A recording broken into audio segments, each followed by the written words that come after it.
friends, Heidi here from Rain Country. God is good all the time. Well, I thought today might be a good day for me to show you how I lay out my patchwork skirts now, because I do it differently now than I did in the video I put out a while back about how to make a patchwork skirt.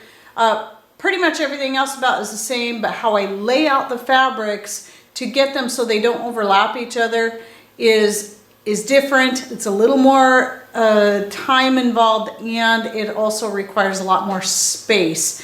And so this big room is a perfect place to do this. And I also, for those of you who are new, you may not understand this 1,100 square foot room that I'm standing in used to be my old dance studio and martial arts studio, because I taught both. I taught dance for 27 years here, and I also taught martial arts, Taekwondo, Wu Wei, Kung Fu for about 8 years in this room. And then I retired a couple years ago and got into the YouTube, and now it's been converted to a new type of business room. And one is, you know, working on my patchwork skirts and aprons. Mr. Rain also uses it for some of his projects.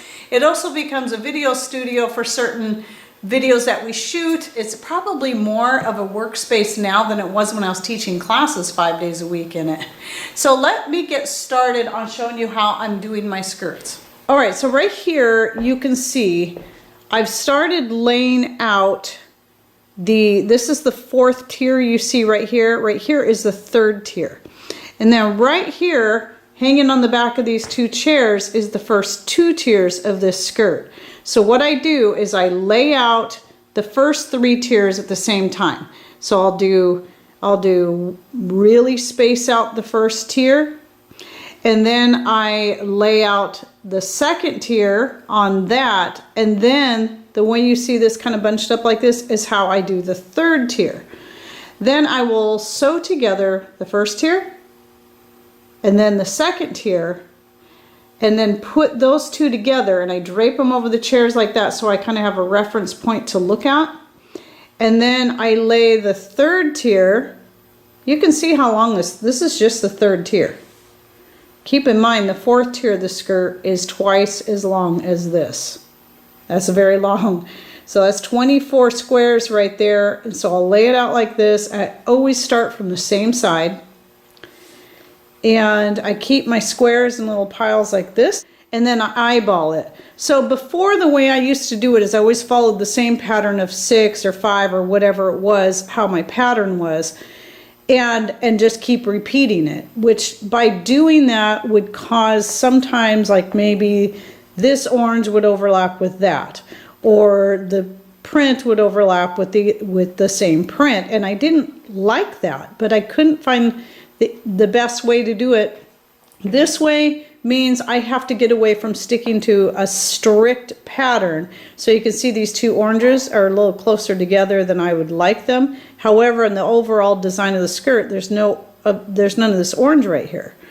And if you look up here, I kind of reference back to see where the colors are on those, so it helps me decide for sure how I want to do this. Now, there is a pattern in the fact of this one because I'm doubling up on the print.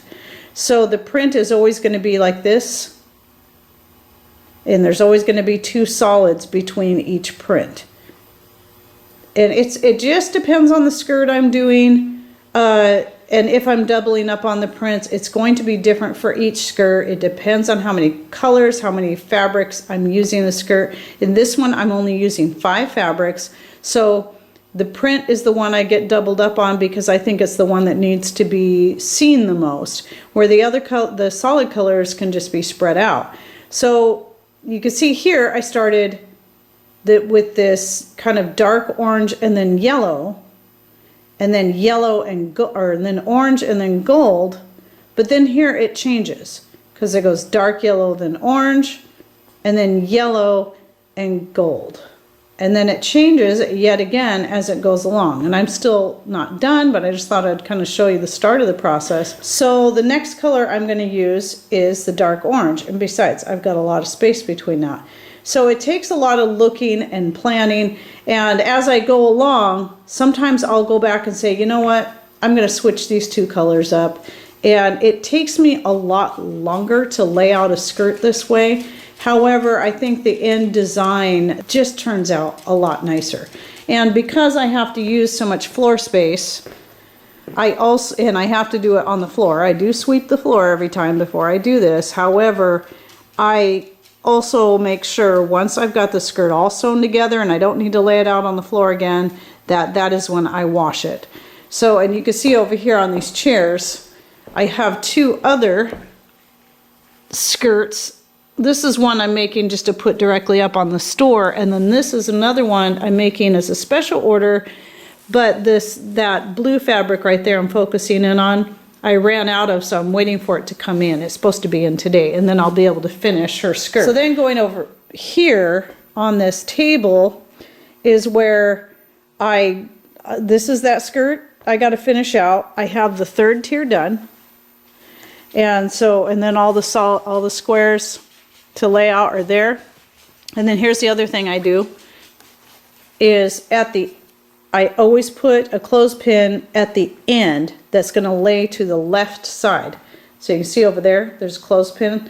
That way, once I pick everything up, I'll know for sure that when I go to sew this onto the second tier, I'm going to start at this end, laying it against this end, and then working down that way. And bunching it up. And then if you want to see how I sew together the skirt, as far as sewing it together, go check out that video and you can see how it all comes together, how I ruffle the fabric as I go, because I don't have a ruffler. And then of course there's a couple more skirts. That's why these are all piled here, because that's another special order right there I'm going to be doing, and that's another special order. These are all pretty much special orders, or even ones that I'm in the progress of working on. This one, since it wasn't a special order, I'm putting it on hold for the time being because I need to do this and this. And then when those are done, if I don't have any other and that. And if I don't have any other special orders after that, then I'll get back to that so I can put it right up on the store.